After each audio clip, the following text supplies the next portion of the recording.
Hello, everyone, and welcome to the next edition of the webcast here at the ESX School of Management, Just Sales. Today, we are privileged to have a speaker from across the pond, Professor Howard Dower from University of Texas at Dallas, where he's also the founder and the director of the Center for Professional Sales, and a best-selling author of a book called The Sales Innovation Paradox, Harnessing the Modern Methods for Optimal Sales Performance. And after that, of course, he's going to be setting up his own institute, which is going to be called the Institute of Sales, Knowledge, and Innovation. Howard, thank you so much for taking time off your busy schedule to talk to me and our audience as well. Thank you, Deva. Glad to be on the other side of the pond. I love your pond. So, now, Howard, so essentially, let's get straight into it. One of the things which I'm doing this for was that wonderful book that you put out, which is actually called The Sales Innovation Paradox. And I'll tell you why I was interested, and then we can get into it. Around 20 years ago, I was doing my PhD at Houston, looking at that time, Salesforce automation and introduction in the workplace. It was supposedly a new innovation at that point in time, and how deployment of it did not result in productivity increases. Right?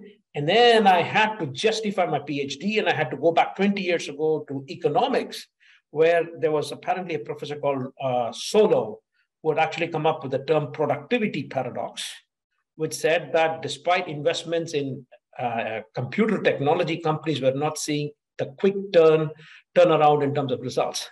So essentially, when I saw that, I thought, when is somebody going to write a book on all the tech stack they're throwing at salespeople?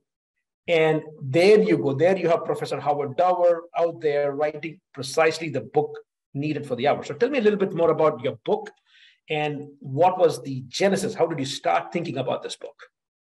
So, well, listen, I'm an economist by training. So I looked at, in fact, I've talked to, as I moved into the sales space in the United States, I asked some questions of our friends and said, hey, you know, the experience curve, right? I mean, for those that don't know what the experience curve is, it's basically that when you apply technology and produce something, you tend to get efficiency gains. I mean, right? That's a simplified description of it. And so I said, well, why do we have that in sales? And a couple of my friends were like, hey, we're mostly behavioralists. I don't even know what you're talking about. That sounds mathematical. Well, nonetheless, and then my other background, most people in the academic world don't know this, that I spent a few years with the state of Oregon designing computer systems. So I would take complex manual processes and automate them for productivity gains. For example, just briefly, one process I was asked to automate required 30 hours of analysis to produce a report. I designed an on-site system that gathered the data electronically, and the report was done within 5 minutes. So, right, I mean, these are the kind of things we use technology to do. We harness the value of technology to gain in productivity and business processes. So naturally, I believe in the ability of technology to harness and create productivity. So in my career, especially at UTD, we've kind of leaned into this technology evolution in sales. And I've actually been, so at first, Deva, the first 5 years, I was like, why aren't we adopting technology? Why aren't we adopting technology? I had this Iron Man keynote, and I was like, literally, we're at the moment where we could all be flying around in Iron Man suits. Why don't we do it? And then I started watching company after company after company deploy the technology and actually do worse. And what's even more interesting at the end of this phase is in UT Dallas, I have a unique situation that I'm in the 4th largest sales market in the United States. That's by number of salespeople. And so I got to call and talk to a lot of companies as they were staffing up and rolling out and ramping up. And so I got to witness a lot of different strategies, including technology deployment. What I found was, as we were deploying technology, we weren't keeping headcount steady. We actually were increasing the amount of headcount. Well, that flies in the face of my economic thinking, right? It's like, wait a minute, efficiency gains should reduce the human capital requirement, unless we're going down market. Okay, I'll give an opening that we could have gone down market. And Microsoft is a great example of that in the book, that they actually deployed the technology beautifully, by the way, worldwide to go down market. And they did it extremely efficiently. So one of the anomalies, they actually broke the paradox, right? But most companies are deploying the technology and then they're hiring collectively as an industry more. That's having a lot of very, very collaterally challenging effects. It's great, right? In terms of how you are hitting the nail on the head when you start talking about the purpose of it was to actually improve efficiencies, but actually what ends up happening is you have more number of headcounts. And then again, the question becomes, where is the efficiency there? And do you think that you're observing a lot of things where you're having a lot of layoffs in tech startups and everything else, right? Do you think that part of it has also got to do with the kind of the challenges they face in terms of not realizing how to scale up fast, use technology the way it's supposed to be used within their processes? Do you think it's connected, or that's completely aside? Well, I think the layoffs are related to the interest rates. I mean, at the end of the day, money is expensive. Yeah. And so money isn't flowing. And so it matters where money flows now. I mean, the risk-free capital rate, I mean, listen, we're not finance guys, but at the end of the day, the risk-free rate of return is greater than it was a few years ago. And also you look at inflation, so we had the moment back during the pandemic that I'm looking for a tipping point, right? Yeah. And I was thinking the pandemic, here it is. So here's some statistics from the moment of the pandemic hit. So if you go prior to pandemic, post-pandemic, so if we go 2019 to 2021, actually, let's go 2018 to 2021. So you would actually assume that we had a correction, right? That we would have experienced a correction in sales. And we did during the pandemic year, during the drop-off in the US market, we actually saw an overall decrease in the number of people on LinkedIn with sales titles as their title by 10% across the United States. So I was like, oh, we're here. We're at the tipping point, right? We're now going to start looking at how do we get efficient versus ramp up. Once we started the K-shaped recovery in the United States, we actually doubled down on stupid. So we hired more. So the actual rate of increase from 2018 to 2020, interesting statistic, the number of actual headcount, the actual sales headcount went down 20%. Wow. Now, the actual headcount in sales development representatives increased by 86% when you take into the account the sales, LinkedIn sales deflator, right? Yeah. It's a doubling of the size. And if you look back a couple of more years by a LinkedIn report, we have 13 times the number of people doing SDR work. Meanwhile, we're reducing the number of people who actually sell.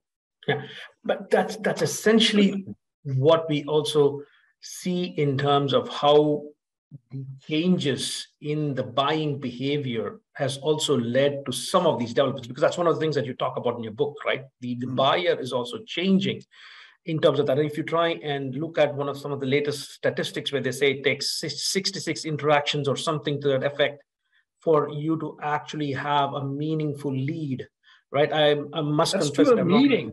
That's to the meeting. Right? So forget a meaningful lead. 66 touches. Indeed, right? So which means, right? Exactly. So if that's the case, what you're saying kind of makes sense that if you take a look at the work by McKinsey, right? McKinsey in 2021, which actually 2022, sorry. Again, I think it was March 15, 2022, when McKinsey came up with almost like the annual report on the pandemic, where they said salespeople have to be much more analytical, but they also said something which was very interesting, where they said predominantly the sales leaders that they spoke to believed that the sales profession increasingly has to be looking at omni-channel methods during the prospecting phase. So if you combine that with what you're saying as well, it kind of makes sense that SDR roles and those kind of things are increasing to keep pace with lead generation and lead qualification processes in terms of how we're going to do that. And of course, the question, of course, is what's happening with the field sales force, field sales, or AEs and things like that, picking up the phone and calling them. So I think it's great. But do you think that when you talk in your book about the buyers changing, right? How much of all these kind of reactions by these companies, by the sales organizations, is in response to how the buyer has changed the way they buy? So I'm not going to talk for your side of the pond. I'm going to talk for my side absolutely. of the pond. Sure. Yeah. So what I think has happened is that the buyer is under two different forces. And I kind of talk about this in the book. The first force is technological enhancements are happening at a rapid pace. Mm-hmm. We're constantly seeing innovation. We're constantly seeing things change. And so as a buyer, one of the things I love in the United States, we still have people who knock door to door. And there's somebody out there, I don't know who it is. Actually, this is an example of the second phase, so I'll hold it for a second. But I have a ring on my door, so I know who's coming. So, right? Somebody knocked on the door the other day, and I'm like, I'm not expecting anybody. Because now I have my ring. I just look at my phone and I go, I don't know you. And, if you got some insignia on you, I'm like, hey, I'm not going to answer my door. So that's a technological advancement that I use as a buyer to filter out what I'm going to spend my time on. So, and these advancements are constant, right? And so that's the first piece the buyer's dealing with. And those enhancements allow me to learn a lot without you as a salesperson. In fact, according to Gartner's research, we're now up to high 70% of buyers want a rep-free experience. And yet the same research also indicates that they are desperate for a relevant salesperson. Mm-hmm. So now let's enter the fact that what we did, so in direct response to your question, what we did is we hired more SDRs to assault them with technology. Because that's what they want, right? Yeah. 77% of them say, don't talk to me at all. So what do? We doubled the amount of people who are going to, it gets worse. It gets worse. The technological capacity of the salesperson to touch you has been enhanced by anywhere from 10 to 100 times. Yeah. And they use it aggressively. That's why it takes 66 touches, because the buyer hates you. Yeah. So this is the challenge, right? And then the second piece that the buyer is experiencing is they're being deluged with all this communication. Most of it is irrelevant and poor because we hire sales people now from where? Well, they were a good SDR. Yes. And if they're a good SDR, by golly, they'll be a great AE and a great account executive. And so we've trained people in transactional concepts, and now we've moved them into the sales process. Right. Indeed. And so a classic example, once again, coming back to the door ring, is somebody in America, I don't know who it is, but I need to thank them, is teaching the following methodology for door-to-door selling, that when you knock on the door, you step 10 steps back so that you're way. Okay. I didn't. Okay. Yeah. So this is called a sales process innovation, right? Somebody out there is trained. I love whoever's training this, because if you combine that training with my technology, I can perfectly identify that you're a salesperson at my door. Yes. If you knock on my door and you take 10 steps back, I know I don't have to come to my door. Yeah, it's actually good. It's great that you mentioned this, because when I deal with executives here, that's what I also say to make sense of the numbers is, yes, 70% has to be rep-free. You need to use it carefully. But what about the 30% where they still need you? And are your salespeople equipped to deal with those customers who do come in and talk about value concepts, right? Because it becomes, in my opinion, much more critical who they choose to meet, right? For me, that's one of the things which I always talk about, and maybe that's something you can address as well, is you need to have a good kind of, what can I say, a good message for the people that you're trying to get connected to and talk to them in terms of sales and everything else. And you should be seen as, what, for lack of a better word, a knowledge broker, somebody who can say, you know what, yes, there's this lot of information that you're getting, but here is the relevant information relevant for you. And this idea of having that kind of a brand, a personal brand, becomes a lot more critical, correct? Wouldn't you then say that if you look at sales innovation and paradoxes and stuff like that, maybe organizations should be investing in technology to help their salespeople become better ambassadors and become more of these knowledge brokers, or people who are seen as a trusted advisor by these very customers who are inundated with information?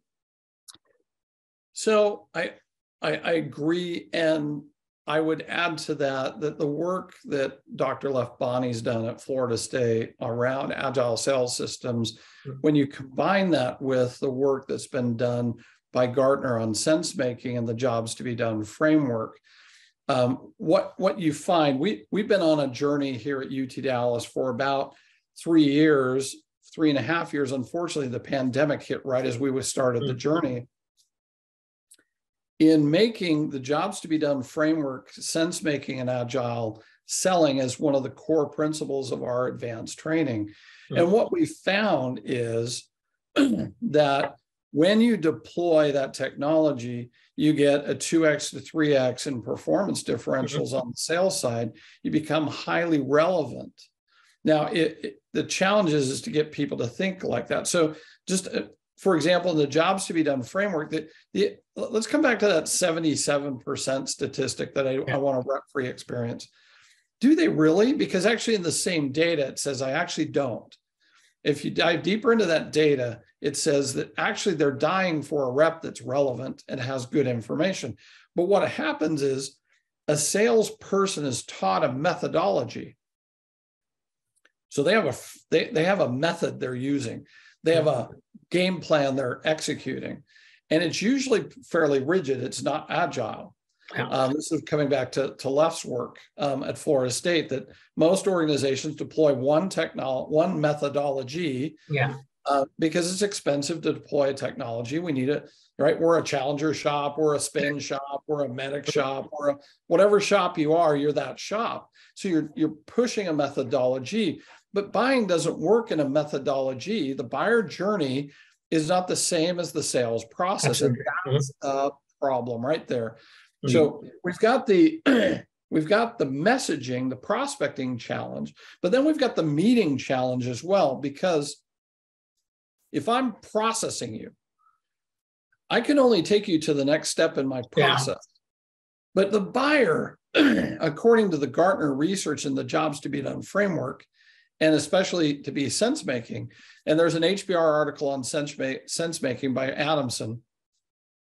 So when you look at that, you say they found research that said that the buyers actually occupy 4 jobs before they can buy. And those jobs to be done get visited multiple times by multiple players. And if you're trying to process your customer through a methodology, you're going to force your buyer to request a rep-free experience, because you're at the close and the buyer's at problem identification, because I got a new CEO that came in and said, what are we doing here? Let's rethink everything. And you're at problem ID, but yet the sales process says, I'm at close. Indeed. So you're going to call back. Let's say you're my customer, Deva, and I call you back, and you told me we were going to close last month. I was banking on you for year end, and you really destroyed my quota. But I'm back because you said you were going to close, and you're embarrassed because you're like, you don't want to tell me, hey, we got a new boss, and I don't even know if we're going to do any of this, because he's asking all types of questions, she's asking all types of questions. And I don't want to tell you that I'm incompetent, that I don't have authority. So I'm going to say, yeah, give me a call back in 30 days. Let me figure out where things are at. Dead. They're dead. There's a guy by the name of Scott Gillum out of Washington, D.C. He's building part of his business right now simply to go in and look at deals that are stuck. Mm-hmm. And he uses personality profiling and the jobs to be done framework to a degree, and then personalities within jobs, and says, I can unstick most deals because you're doing the wrong thing. You think you're at close. You're not at close. You're at a different job. You have a new player with a distinct personality. You're messaging wrong. You're doing the wrong things. And so yet you have a manager, most coaching, not all coaching, the great people do great things, but most coaching is, hey, let's do a deal review. What can we do to get that one to close? When I do a deal review at UTD, I'm like, tell me who's in. Who's the buying group? Let's map out the buyers. Who arrived? Who are you talking to? Who do you think is influenced? We look at all their personality profiles. We look at their background. We look at how long were they in the company. We look at the company firmographics. We do a full-blown, we use technology to augment our capacity to understand the buyer in their framework of the decision they're making. And we want to be relevant. So coming back to relevant information, some of my students have been toying with the following idea. By the way, it's a very interesting, it's a very counterintuitive concept. Phase 2 of the jobs to be done framework is search. For those of us in academia, we know search occurs. But once I've identified the problem, the natural next step is I have to search for a solution. If I tell you all about my product, I've not helped you with search. I still have to go search. So it's interesting. Some of my students have picked up on this, and they literally will say to somebody after they've got the problem ID, they'll say, so I don't know if you're aware, but the University of Houston is also a great program in the state of Texas. Baylor University is a great program in the state of Texas. TCU is a great program in the state, in the Metroplex. And by the way, there's Florida State, there's Kennesaw State. Here are all the different programs in the country. By the way, I'd be more than happy to send you a list of all the programs in the country, because I know you have to do this step. So instead of being, oh, let me tell you all about UTD, it's all, hey, let me tell you all about your options. Fantastic. Wow. And then I say, by the way, what's the most important thing to you? Because now I can move you to what the next phase is, which is requirements building. And I can begin to do a deep discovery at that moment to say, what matters to you? And if they say, I just need a boatload of salespeople, they usually withdraw and say, yeah, you know what? We're not the right place. Houston's huge. Alabama's huge. Florida State is huge. So we're relatively small. We're very elite. We won't meet your requirements. And they withdraw. Indeed. This is great because that's a valuable rep experience, Devin. Absolutely. For me, that's how you build your personal brand. For me, essentially what you're talking, I think I just saw, some time ago, I saw somebody, I don't remember, but it was a guy from Deloitte, and I'm sure it is not necessarily his framework, but he talks about a formula for the trusted advisor, which is how knowledgeable am I? How reliable am I? What is my level of integrity? All are, you add them, divided by self-focus. So when your student, the example that you gave, says, hey, let me tell you about other programs like University of Houston. Essentially what you're saying is, hey, I know I'm from UTD, but I'm looking out for you. And when the example you give where they say, you know what, okay, I think if you want a boatload of people or a busload of people, we are not there for you. Essentially, you're saying you're not focused on yourself because the expectation is I want to close a deal for myself, but you're looking out for the client and what their needs are. And that's exactly what we're talking about as being the trusted advisor as a salesperson, in terms of telling the customer that, you know what, it is not about me, it's about what you're looking for. So essentially, I think we're coming to the same kind of story in terms of how we look at it. But it all comes down from the fact that when I, as a buyer, irrespective, everything that you mentioned makes sense, right? There's a lot of changes that could be happening in a complex buying process. There could be changes in the customer's organization. The buyers themselves could be deploying new technologies when they're dealing with it. There could be so many things happening out there that we need to be looking at all of this, factoring that into our sales process, which means that if I don't have a predefined sales process, therein lies the problem right up there, right? If I don't have a process that is not flexible or agile, but is much more, you know what I mean? So then you already have these kind of issues. I think it's perfect in terms of, I've not read your book yet, but I kind of had the gist of it. But now it makes me say that I'm going to order it, because I think, is it available in Europe now? That's the question I want to ask you. Yeah, Amazon, it's available in Europe. In Europe. So then I think that's one of the things I just need to order, because essentially this kind of is in line with what at least I've been trying to tell the students, saying that if technology is out there, why would they trust you when you, as you said, there's a lot of other salespeople coming and hawking the same thing again, right? So why should they trust you? So we're going to go a little math geeky for a moment, okay? Just a little academic rant here that we go through. And so Jason Jordan did a great job with the book called Cracking the Sales Management Code. And Jason and I are friends, and so I'm going to say that I give him credit and blame him for the fact that most managers, after reading Jason Jordan's book, will say, I can manage activities. So if I want to get results, I want to get R, right? I want to get R in the equation. The only thing I can manage, according to Jason, which I agree with, is activities. There are certain activities I can manage that will create results. So after many, many years, Jason's view of the world is now the standard, at least in the US market. Most managers look at activity as KPIs.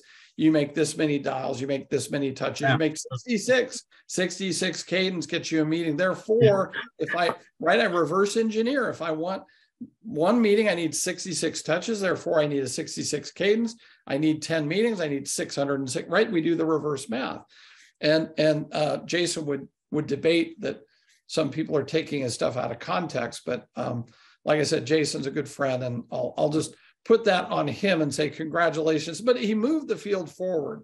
Because it allowed us to say that activities drive results. Then there's a good friend of mine by the name of Rob Jepson, who founded the company called Xvoyant. And he said they built they call a RASER model. So the results is right at the end of the equation. But he said, no, activities it's not a big A, it's a little a. There's actually two other pieces you actually have to worry about when you execute the activity. And those two other portions are skill, right? Right? It's a function. The power of the A is a function of the skill of the individual. So you have to measure and develop skill.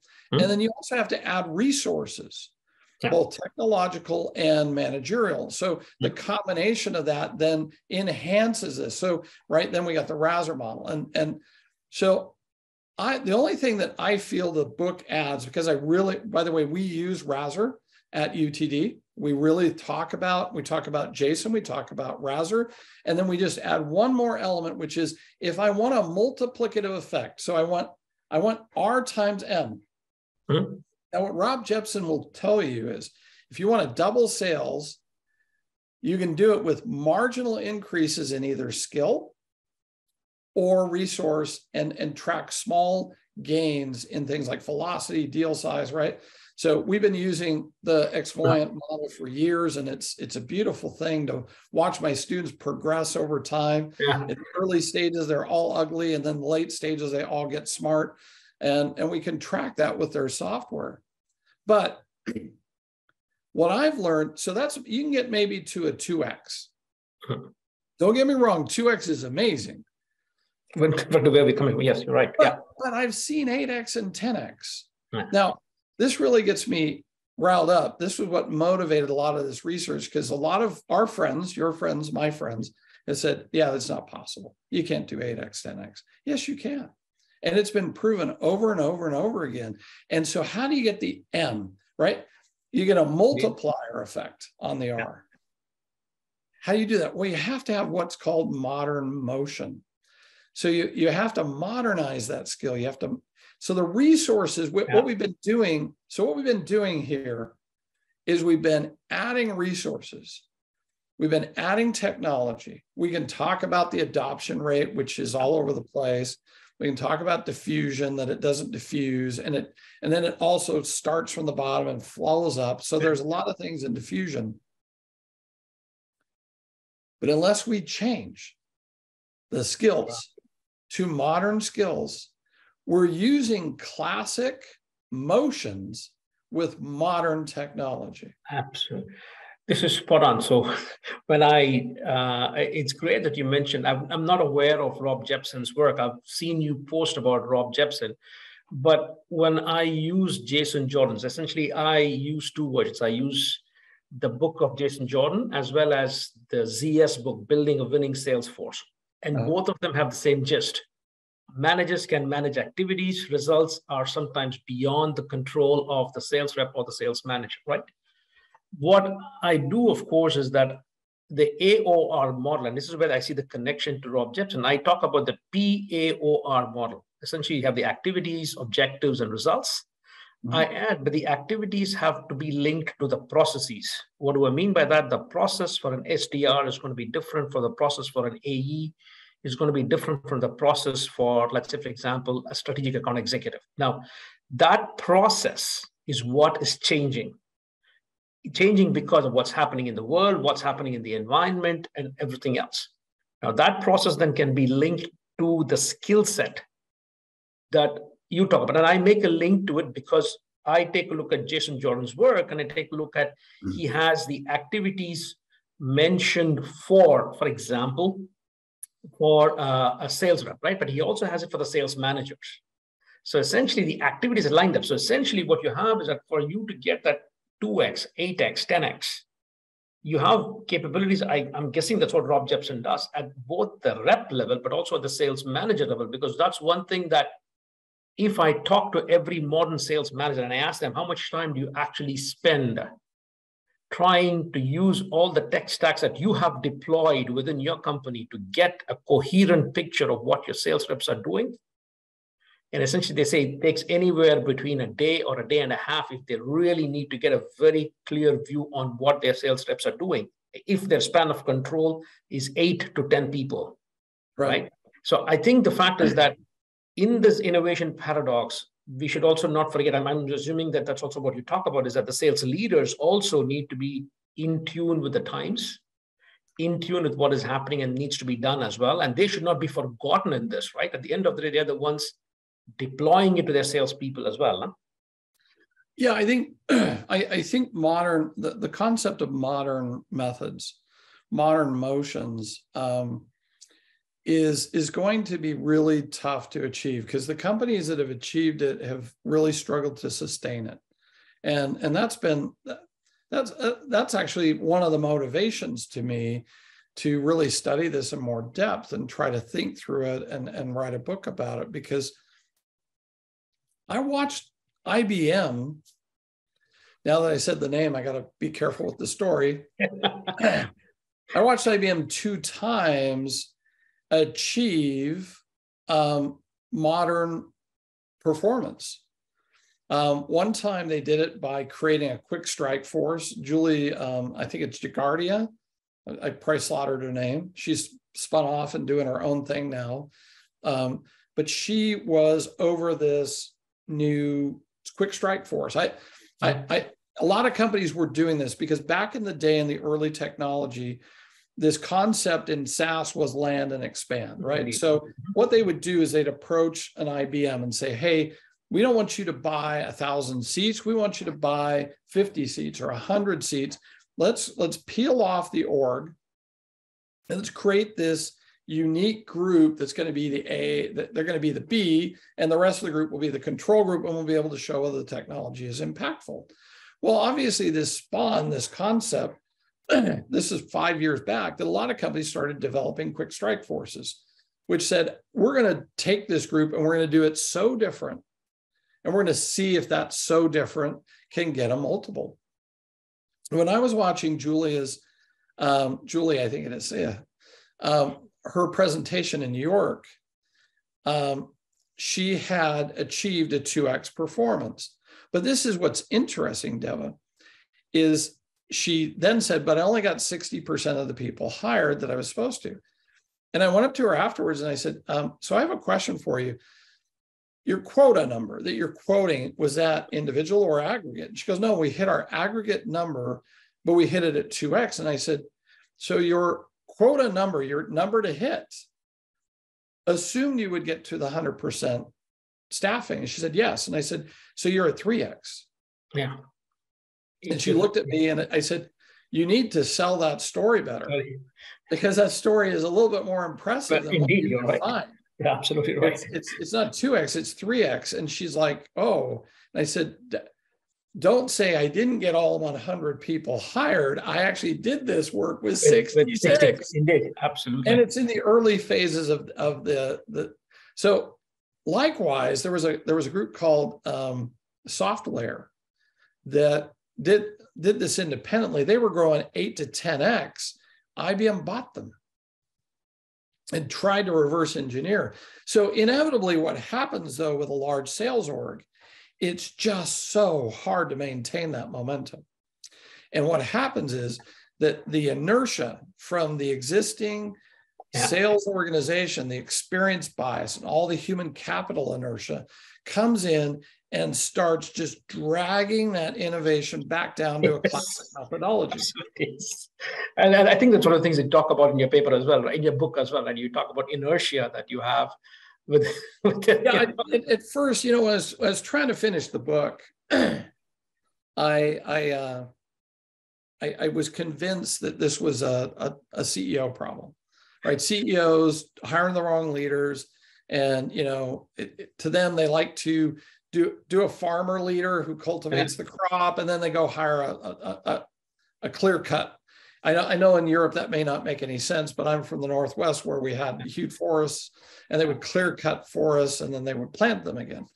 And so I was of the view that, hey, there's probably this game theoretic model that's this pulsing between that there's an optimal strategy of farmer, then clear cut, then farmer, then clear cut. And so I went to Nanda Kumar, who's a Chicago trained economist, and I said, hey, I think there's a game theory paper on here. And Nanda said, okay, talk to me. He said, I think you're wrong. And I was just like, no, I'm not wrong. He said, you need to go talk to more sales executives. And I said, no, what do you think I do? I talked to hundreds over the last years. And I said, this is going on. He said, I don't think you understand. Then the pandemic hit. I was so mad at Nanda. I was like, yeah, you don't. Yeah. And then I thought, he said one thing. He said, follow the comp, Howard. So there's compensation is driving everything you're seeing. I said, okay. So the pandemic hit, and in the midst of the pandemic, this was the epiphany, okay? Because when I had the book all ready to go, and then the pandemic hit, but I didn't have the ending, and which was, how do you fix this? And I was like, well, you fix it by CEOs getting smarter. And that was my result, right? You hate dumb CEO, get smarter. Hate dumb CSO, get smarter. And Nanda kept, it's the comp plan. And I was like, okay. And then this is what happened is I started, my alumni started sending me data. Now they're selling through the pandemic. Selling through the pandemic was tough for most people, but one lady sends me this photo of her Salesforce performance for the first 30 days at her new job, and she's 10x. And I'm like, can I publish this? And she goes, no, go. And she's like so embarrassed. She's like, oh my gosh, she'll get me fired. I shouldn't have ever sent you the photo. And I said, I won't publish it. And I said, are you really 10x? She goes, yeah, it's even more interesting. She goes, everybody on this team is between 3 and 10 years of experience. I have 1 year, and I'm in my first quarter, and I'm busting them. 10x. And I was like, can I interview you? And she said, yes. Then I said, well, wait a minute. I have, in my alumni base, I have the #1 person in all of Adobe and I have the number one person in all of Qualtrics, I'm going to interview them. I have a quota crusher over at IBM who's 800% of her number. I'm going to interview her. And this is the epiphany I had, Deva. It has nothing to do with leadership. It has to do with modern motions. When I interviewed them, they told me a few things. The constant across all interviews was this: I don't ever do the same thing twice. What I did 3 months ago, I'm constantly probing and adjusting, probing and adjusting. I'm agile. I'm constantly watching where the customer is. And the guy who was number one for the whole North America, actually, he was world for Adobe. He said, I don't do anything I did 3 months ago. So he breaks the methodology. He's methodology agnostic. He's framework centered. My customer is moving. My customer is changing, because all these people, all these SDRs and all these incompetent salespeople are attacking my customer. Therefore, my customer is constantly adjusting to whatever best practice we discovered 3 months ago is now going to be offensive to them today. Therefore, I have to be constantly probing and adjusting off the customer movement. And that was the constant. And then I went, oh, this has nothing to do with management. It has to do with we do what we do because it's good enough. Compensates us. We get compensated for a classic good enough model that keeps on decaying in its efficacy. And right now it works. It continues to work, but it works at a lower and lower level. And technology, the deployment of technology has actually given us a moment to actually not see the drop in efficacy because we've increased in efficiency. We deployed technology, we got more efficient, so we could deploy more assets to the customer. What we didn't realize is in the process, we dropped off in the effectiveness. Effectiveness disappeared. And so those companies who are focused on effectiveness and then deploy efficiency, they get the multiplier effect. They're the disruptors. Now, this can be done at the org level, at the team level, or it can be done at the individual level. But at the individual level and the manager level, it's very, very challenging to sustain because you are a disruptor. You're not really valued when you're 10x. I'm sorry, but you're not. You're a problem. Yeah, you're absolutely. Indeed. Oh, so many things to talk about, Howard, but I think we're running out of time. But it's good that you talked about this inertia and essentially how, at the end of the day, inertia can be driven at different levels. It's not always fair to blame the leadership on it. It also depends upon how we deploy it, the individual level. And the idea being, of course, is that if you have disruptors, I think the takeaway for me is, if I'm a sales leader, look at those disruptors, see what they're doing different. And if it is actually working, why not then learn from it, right? If I were to take the takeaways from this, learn right? from it, but don't try to scale it, because this scaling this is something I've noticed over and over again when I find a disruptor. The usual concept, because we're stuck in manufacturing principles, is that we find something that's works, so then we scale it. So we nail it and then we scale it. What I've realized is what you do is you scale it and then you actually fail it, because it actually fails because there's some attribute that you're actually looking at. What can I replicate, not what's being done?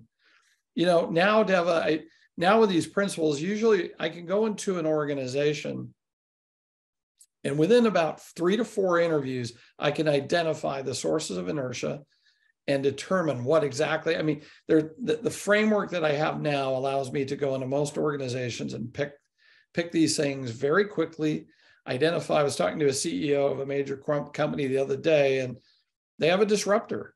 And I said, here's the challenge you face. I said, number one, the future of your company is busting every rule you have. Which is going to be. And I said, your manager wants to kill her. Your director wants to fire her, but more importantly, he wants to take her and replicate her. By the way, I'm sure you've already tried that and it failed. And he said, we did, and it did. Yeah. I interviewed her and she's fascinating. I need to do a more in-depth interview and get a white paper out on her, but she's fascinating. She breaks every rule of the model and the methodology, but she moves to the modern buyer constantly.